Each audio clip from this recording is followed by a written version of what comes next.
छत्तीसगढ़ विधानसभा के लिए ये घटना दुखद है। दो बड़ी घटनाएं जो इस प्रदेश में हुई है, एक नारायणपुर की कल की घटना भी चिंताजनक है कि किस प्रकार धर्मांतरण को लेकर सरकारी संरक्षण में धर्मांतरण हो रहा है और जिस प्रकार आक्रमण हो रहा है, ये अपने आप में अद्भुत घटना है कि जो धर्मांतरित नहीं हो रहे उनके घर में आक्रमण करके उसको आग लगाने की कार्रवाई होती है। उसकी प्रतिक्रिया कल आई जब हजारों लोग मिलके इसका विरोध करने के लिए सामने आए।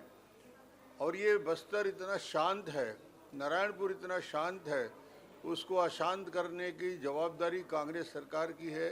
कांग्रेस ने कानून व्यवस्था को ठीक नहीं कर पाया। पहले दिन की घटना में जब ईसाई मिशनरी के बाहर से आए हुए लोग जब आक्रमण कर रहे थे, घर में जाकर घर जला रहे थे, मारपीट कर रहे थे, उस समय यदि उनमें से जो अपराधी प्रवृत्ति के लोग हैं उनको यदि अरेस्ट कर लिया जाता, उनके ऊपर यदि कार्रवाई हो जाती तो ये घटना का स्वरूप नहीं बढ़ता, आक्रोश नहीं आता। आक्रोशित होने का कारण ये है कि एक तरफा कार्रवाई करने का काम और दोषियों को बचाने का काम पुलिस के संरक्षण में हो रहा है और इसकी प्रतिक्रिया हुई। ये पूरे बस्तर और पूरे छत्तीसगढ़ को हिला देने वाली घटना है।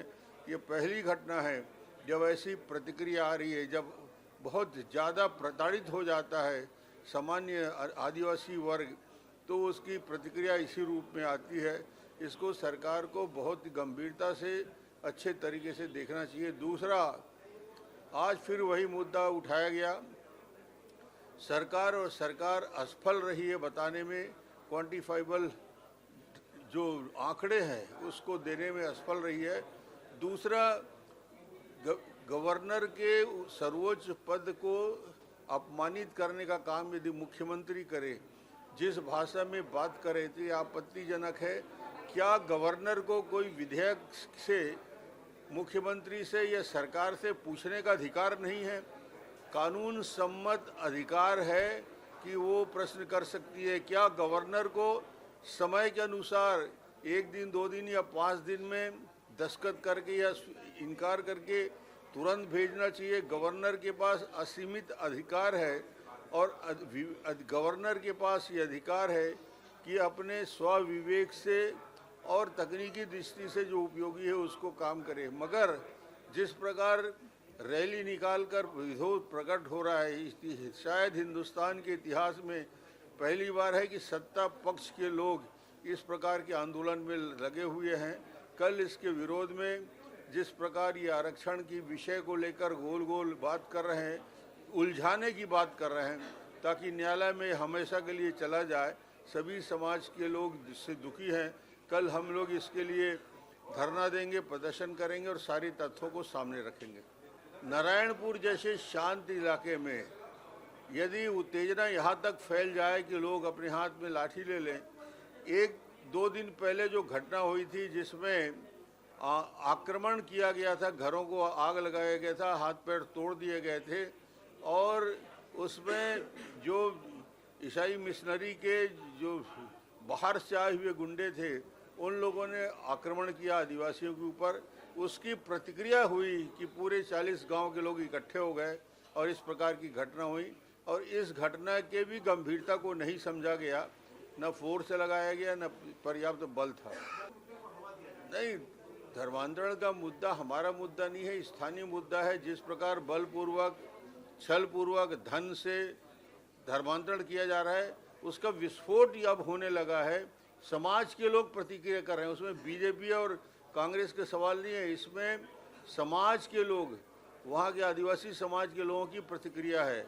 इसलिए ये कहना गलत है कि भारतीय जनता पार्टी उसको हवा दे रही। अजीब बात है कि सदन को चलाने की जवाबदारी सत्ता पक्ष को रहती है।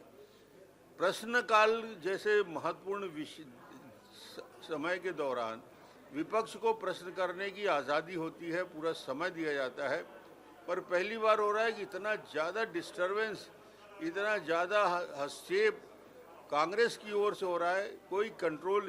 स्पीकर साहब खुद दुखी होकर कहते हैं कि मेरी बात कोई सुनने को तैयार नहीं है। ऐसी परिस्थिति किसी भी विधानसभा के लिए दुखद है।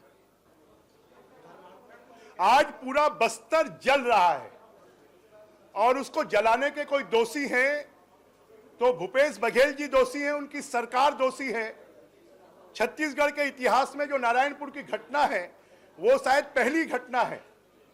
50-50 शिकायत होने के बाद भी उसके एक दिन पहले एक समाज विशेष के लोगों ने लोगों की पिटाई की, आदिवासी समाज के लोगों की। और ये जो घटना है ये सिर्फ नारायणपुर में नहीं, पूरे बस्तर में पूरा आदिवासी समाज लगभग 100 से ज्यादा आंदोलन धर्मांतरण के खिलाफ में कर चुका है, परंतु सरकार धर्मांतरण करवाने वालों को संरक्षण दे रही है। और नारायणपुर की घटना इसकी परिणति है। पूरे छत्तीसगढ़ को जलाने का काम कोई कर रहे हैं तो भूपेश बघेल जी कर रहे हैं।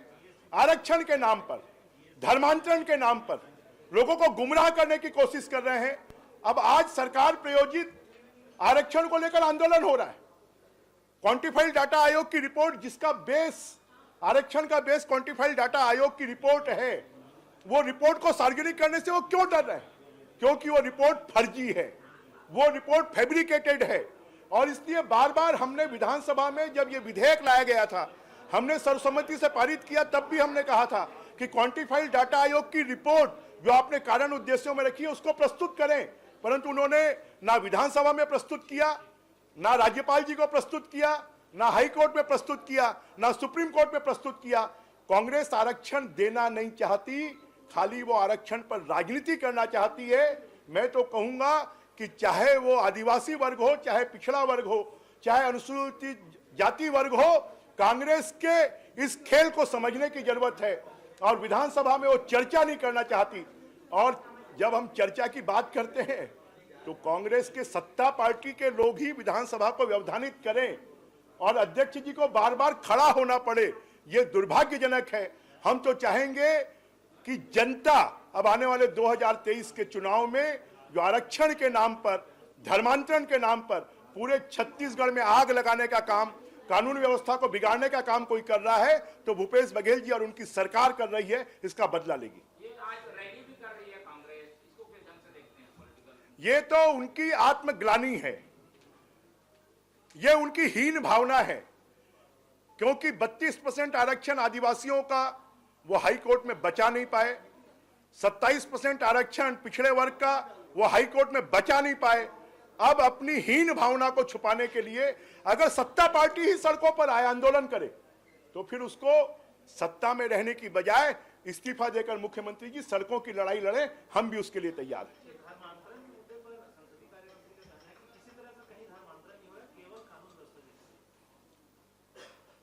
जो लोग वहां पर आंदोलन कर रहे हैं, इतनी बड़ी घटना हुई, वो कानून व्यवस्था क्यों पैदा हुई?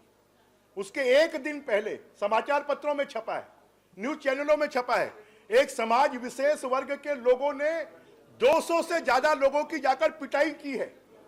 300 लोग समाज विशेष वर्ग के एक सप्ताह से वहां पर रुके हुए थे। और अगर बहुसंख्यक समाज को दबाने की कोशिश की जाएगी तो ऐसा विस्फोट होगा। हमारा बस्तर वैसे ही नक्सल से प्रभावित है और धर्मांतरण के नाम पर वहां पर आग लग रही है। बस्तर को जलाने का काम कोई कर रहा है तो भूपेश बघेल कर रहे हैं। 2 पेज का जवाब लेके आए थे गृह मंत्री, आपको देने के सदन में हमें क्या मालूम, क्यों? सरकार को तो अधिकार है, जब सत्ता पक्ष के लोग खड़े होकर व्यवधान कर सकते हैं तो गृह मंत्री जी खड़े होकर अपना वक्तव्य क्यों नहीं पढ़ सकते? ऐसी तो कोई बात वहां पर आई नहीं। अब फर्जी बात करेंगे तो उसको हम कैसे मान लेंगे? क्यों विधानसभा स्थगित हुई? वो वक्तव्य पढ़ते, हम सुनते वक्तव्य को, हम उस पर रिएक्ट करते। परंतु ये सरकार हर चीज को छुपाना चाहती है, हर चीज को दबाना चाहती है। अगर आप दबाओगे तो विस्फोट होगा और नारायणपुर की घटना उसी का परिणाम है।